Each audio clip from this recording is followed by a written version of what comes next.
दूसरा सर्वे जब किया आपने किसी को इत्तला नहीं दी। तीसरी बात यह है कि पुलिस का एक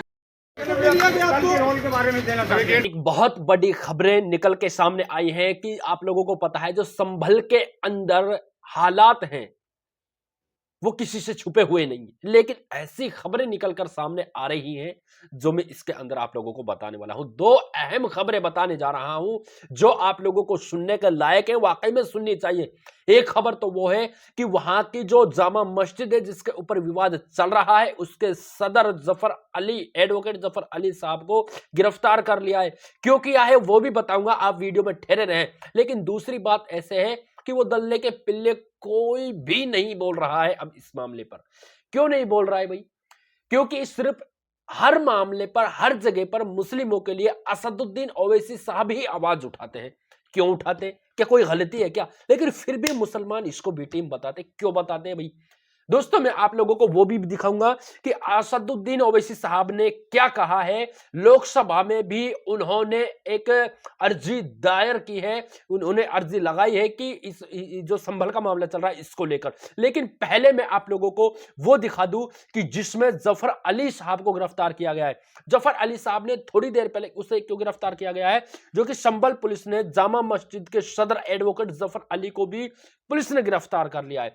वो इस वजह से गिरफ्तार कर लिया है क्योंकि कुछ देर पहले प्रेस कॉन्फ्रेंस की गई थी, उसके अंदर जो ये जफर अली है, एडवोकेट जफर अली हैं, मस्जिद के सदर हैं, उन्होंने इसमें पुलिस प्रशासन को जिम्मेदार ठहराया। प्रशासन को जिम्मेदार ठहराते हुए उन्होंने कहा कि जो ये पूरा दंगा हुआ है, पूरा मामला हुआ है, इसमें सिर्फ और सिर्फ पुलिस यानी प्रशासन जिम्मेदार है। तो इस बात को जब प्रशासन ने सुना तो फौरन से एडवोकेट जफर अली को फौरन से उसको गिरफ्तार करवा लिया, उठवा लिया गया है। जो भी उस मस्जिद के मेन हेड हैं, जो भी कोई भी हैं मस्जिद के मामले में बताने वाले हैं, जो कि कॉन्फ्रेंस कर रहे हैं, जो भी इंटरव्यू दे रहे हैं, उनको फौरन से प्रशासन गिरफ्तार कर रहा है।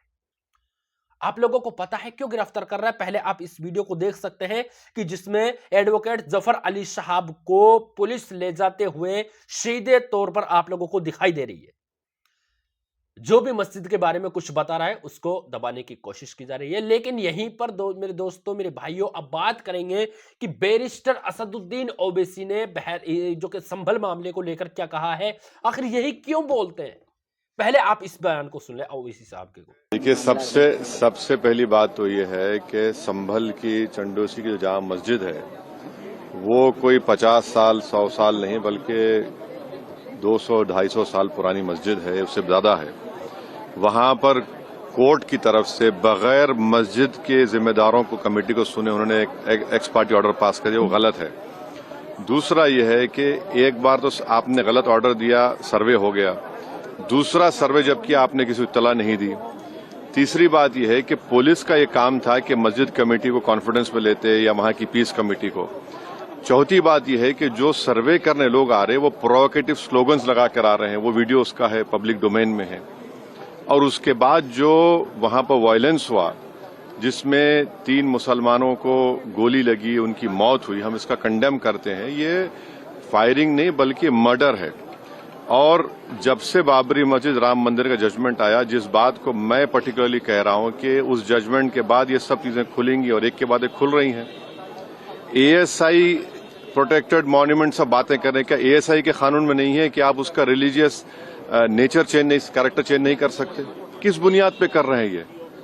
और आप किस बुनियाद पर अपने फेथ को दूसरों पे थोपेंगे? भाई कानून कोई चीज है ही नहीं है।